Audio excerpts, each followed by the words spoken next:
வணக்கம். ஸ்ரீ சக்தி விநாயகர் ஜோதிடம் ஜெகதீஸ்வரனின் அன்பு நேயர்களுக்கு என் அன்பான வணக்கங்கள். நம்ம இந்த காணொளியில என்ன பார்க்க போறோம் பார்த்தீங்கன்னா, குரு பயிற்சி பலன்கள் நம்ம பார்க்க போறோங்க. பொதுவாகவே ஒரு வருடத்துக்கு ஒரு முறை பார்த்தீங்கன்னா, குரு பகவான் மாறப்போறாரு.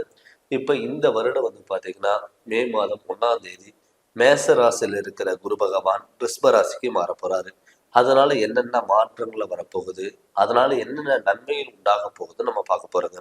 அப்படி பார்க்கும்போது இந்த குரு பயிற்சியானது 2024 மே மாதம் 1ஆம் தேதி அன்னைக்கு கும்ப ராசிக்கு எப்படி இருக்குன்னு நம்ம பார்க்க போறோம். ஆல்ரெடி பார்த்தீங்கன்னா ஜென்ம குரு ஜென்ம சனி ஒரு பக்கம் இந்த கும்பராசிக்கு நடந்துட்டு இருக்குங்க. 7.5 சனி ஒரு பக்கம் நடந்துட்டு இருந்தாலும் கூட உங்க ராசிக்கு 3ஆம் இடத்துல இருந்த குரு பகவான் இப்ப 4ஆம் இடத்துக்கு மாற போறாரு. அப்படி 4ஆம் இடத்துக்கு மாறும்போது என்னென்ன மாற்றங்கள் வரும்? ஆல்ரெடி ஜென்மச்சனி ஒரு பக்கம் நடந்துட்டு இருந்தாலுமே கூட உங்களுக்கு இந்த தடுமாற்றங்கள், குழப்பங்கள், எந்த ஒரு காரியங்கள் எடுத்தாலும் தடங்கள் இது எல்லாமே உங்களுக்கு வந்திருக்கும். ஆனா இப்ப 3ஆம் இடத்துல இருந்த குரு பகவான் 4ஆம் இடத்துக்கு மாற போகுது. உங்களுக்கு பாத்தீங்கன்னா கண்டிப்பா உறவினர்கள் மூலயமா நல்ல முன்னேற்றங்கள் கண்டிப்பா கிடைக்கும். மன உளைச்சல்கள் கொஞ்சம் விலகும், தடுமாற்றங்கள் கொஞ்சம் விலகும். அது மட்டும் இல்லாம இப்ப 4ஆம் இடத்துல குரு பகவான் வந்தனால தாய் வகையில மட்டும் உடல் ஆரோக்கியத்துல கொஞ்சம் கவனமா இருக்கிறது நல்லது. ஏன்னு கேட்டீங்கன்னா உங்களால அம்மாவுக்கு மனக்கவலைகள் உண்டாகலாம். அதனால அவங்களுடைய உடல் ஆரோக்கியத்தை நீங்க கண்டிப்பா கவனமா பார்த்துக்கிறது ரொம்ப ரொம்ப நல்லது.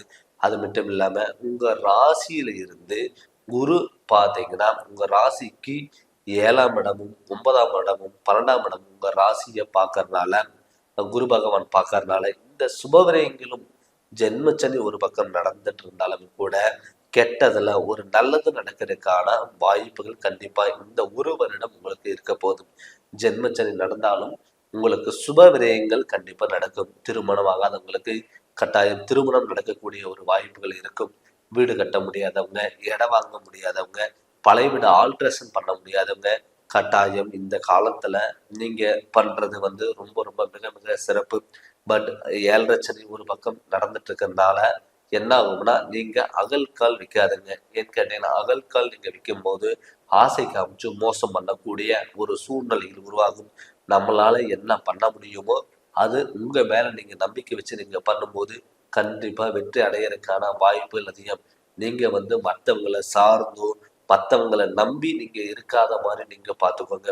பட் உங்க ராசிநாதனுக்கு 7ஆம் அதிபதியோட வீடு பார்க்கும்போது உங்களுக்கு பார்த்தீங்கன்னா தடுமாற்றங்கள் கொஞ்சம் விலகும். தாமதங்களா இருக்கக்கூடிய ஒரு சூழ்நிலைகள் எல்லாமே கண்டிப்பா உருவாகும். நினைச்ச காரியங்கள் கைகூடி வர்றதுக்கான ஒரு வாய்ப்புகள் இருக்கும். வண்டி வாகனத்துல மட்டும் நீங்க போகும்போது மிகவும் கவனமா இருக்கிறது நல்லது. முடிஞ்ச அளவுக்கு இரவு நேர பயணங்கள் தவிர்த்துக்கிறது ரொம்ப நல்லதுங்க. உடல் ஆரோக்கியத்துல கண்டிப்பா கவனமா இருக்கிறது நல்லது. எந்த ஒரு விஷயமா இருந்தாலும் நீங்க யோசிச்சு நீங்க பண்ணும்போது உங்களுடைய வாழ்க்கையில மிகப்பெரிய மாற்றங்களும் செல்வாக்கு நிலையில் உயரக்கூடிய ஒரு சூழ்நிலையில் கண்டிப்பா கிடைக்கும். பூர்வீக சம்பந்தப்பட்ட பிரச்சனைகள் எல்லாமே விலகிறதுக்கான ஒரு வாய்ப்புல இருக்கும். சொந்த தொழில் பண்ணலாம் நீங்க நினைச்சீங்கன்னா தாராளமா சொந்த தொழிலுங்கிறது நீங்க பண்ணலாம். பட் என்ன ஒண்ணுன்னா அகல்கால் விற்காதீங்க. ரொம்ப நம்ம இன்வெஸ்ட்மெண்ட் பண்ணி ஒருத்தரை பார்ட்னர் சேர்ந்துக்கிட்டோ இல்லை மற்றவங்களை சார்ந்து நீங்க பண்றதோ அது முடிஞ்ச அளவுக்கு நீங்க தவிர்த்துக்கோங்க. ஏன்னு கேட்டீங்கன்னா 7.5 சனிங்கிறது நடந்துட்டு இருக்கறனால கொஞ்சம் தடுமாற்றங்கள் வரலாம், குழப்பங்கள் வரலாம். இதை விட அது பெருசு, அதை விட அது பெருசுன்னு சொல்லிட்டு இருக்கிறத விட்டுட்டு பறக்கிறதுக்கு ஆசைப்படாம கண்டிப்பா இருந்தால் உங்களுக்கு மிகப்பெரிய மாற்றங்கள் கண்டிப்பா வரும். நினைச்ச காரியங்கள் கைக்கூடி வர்றதற்கான ஒரு வாய்ப்புகள் இருக்கிறதுனால இது நீங்க முழுமையா பயன்படுத்தி அதனோட வழியில் நீங்க போங்க. கண்டிப்பா நல்ல மாற்றங்கள் வரும். திருமணம் ஆகாதவங்களுக்கு கிட்டத்தட்ட பாத்தீங்கன்னா கும்பராசியோட சனியோட அதிபதியா இருக்கிறதுனால எந்த ஒரு காரியங்கள் எடுத்தாலும் தடங்கள் ஆகலாம், குழப்பங்கள் ஆகலாம். இது பண்ணலாமா வேண்டாமான்னு சொல்லிட்டு ஒரு விஷயம் பண்றதுக்கு முன்னாடி பல யோசனைகள் உங்களுக்கு பார்த்துட்டீங்கன்னா சூழ்ந்தக்கூடிய ஒரு சூழ்நிலைகள் உருவாகும். பட் இப்ப நம்ம 3ஆம் இடத்துல இருந்து குரு பகவான் இப்ப 4ஆம் இடத்துல குரு பகவான் வந்தனால உங்களுக்கு சகோதரிகளோட ஒற்றுமைகளும் சகோதரனோட உறவு முறைகளும் கண்டிப்பா கிடைக்கும். அவங்களால உங்களுக்கு சப்போர்ட்டுங்கிறது கண்டிப்பா கிடைக்கும். இதுக்கு முன்னாடி பேச்சுவார்த்தைகள் இல்லாம இருந்திருக்கலாம், பிரச்சனைகள் வந்திருக்கலாம், நீ வேற நான் வேற அப்படின்னு ஒரு சூழ்நிலைகள் உருவாயிருக்கலாம். சொந்த பந்தகத்தினால பிரச்சனைகள் வந்திருக்கலாம். அது எல்லாமே விலகி இந்த குரு பெயர்ச்சிக்கு அப்புறம் உறவு முறையினால நல்ல முன்னேற்றங்கள் அவங்க மூலியமா நமக்கு ஒரு சப்போர்ட்டுங்கிறது கண்டிப்பா கிடைக்கும். அதனால இந்த வாய்ப்புகள் நீங்க முழுமையா பயன்படுத்தி உங்களுடைய வாழ்க்கையில மிகப்பெரிய மாற்றங்கள் கண்டிப்பா வரணும். முடிஞ்ச அளவுக்கு ஜென்மச்சனி ஒரு பக்கம் நடந்துட்டு இருக்கனால ஆசை காமிச்சு மோசம் பண்ணாத ஒரு சூழ்நிலை உருவாகலாம். அதனால பார்த்துட்டீங்கன்னா எது பண்ணாலும் யோசிச்சு நிதானம் நீங்க பண்ணுங்க. கண்டிப்பா மிகப்பெரிய மாற்றங்கள், மிகப்பெரிய செல்வாக்கு நிலை வேறக்கூடிய ஒரு வாய்ப்புகள் கண்டிப்பா இருக்கும். அது மட்டும் இல்லாம கடன் நம்ம ரொம்ப வாங்கி ஏதாவது நம்ம பண்ணலாம் அப்படி நீங்க நினைச்சீங்கன்னா முடிஞ்ச அளவுக்கு அது நீங்க கொஞ்சம் தவிர்த்துக்கோங்க. ஏன்னு கேட்டீங்கன்னா கடன் வாங்கி நம்ம ஏதாவது பண்ணலாம் அப்படின்னு நினைச்சீங்கன்னா அது தேவையில்லாத விரயங்கள் கொண்டு போய் விடும். அதனால முடிஞ்ச அளவுக்கு அசையா சொத்து மேல நீங்க விரயம் பண்ணுங்க. அசையும் சொத்து மேல நீங்க விரயம் பண்ணாதுங்க. அசையும் சொத்தும்னா தொழில் மேல போறது, வண்டி வாகனத்துல போறது, கோல்டு மேல போறது, இது மாதிரி நீங்க விரயம் பண்ணும்போது நமக்கு லாபம் கொடுக்கக்கூடிய ஒரு சூழ்நிலையில் இல்லாம போகலாம். அதனால முடிஞ்ச அளவுக்கு நீங்க இது ஒரு வீடு கட்டுறது, இடம் வாங்குறது, பழைய வீடு ஆல்ட்ரஸ் பண்றது, திருமணம் பண்றது இதெல்லாம் நீங்க பண்ணுங்க. கண்டிப்பா உங்களுக்கு நல்ல வாய்ப்புகள் கண்டிப்பா இருக்கும். கணவன் மனைவிக்குள்ள இந்த 7 சனி நடந்துட்டு இருக்கறனால என்ன ஆகும்னா கணவன் மனைவிக்குள்ள சில டயத்துல கருத்து வேறுபாடுகள், மனக்கசப்புகள் கண்டிப்பா வரலாம். அது முடிஞ்ச அளவுக்கு நீங்க தவிர்த்துக்கோங்க.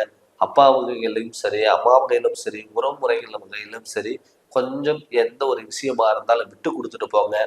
இதை விட அது பெருசு, அதை விட அது பெருசுன்னு சொல்ல போகாம இருக்கிறத வச்சு என்ன பண்ணலாம் அப்படின்னு சொல்லி நீங்க அதை கண்டிப்பா நீங்க பயன்படுங்க.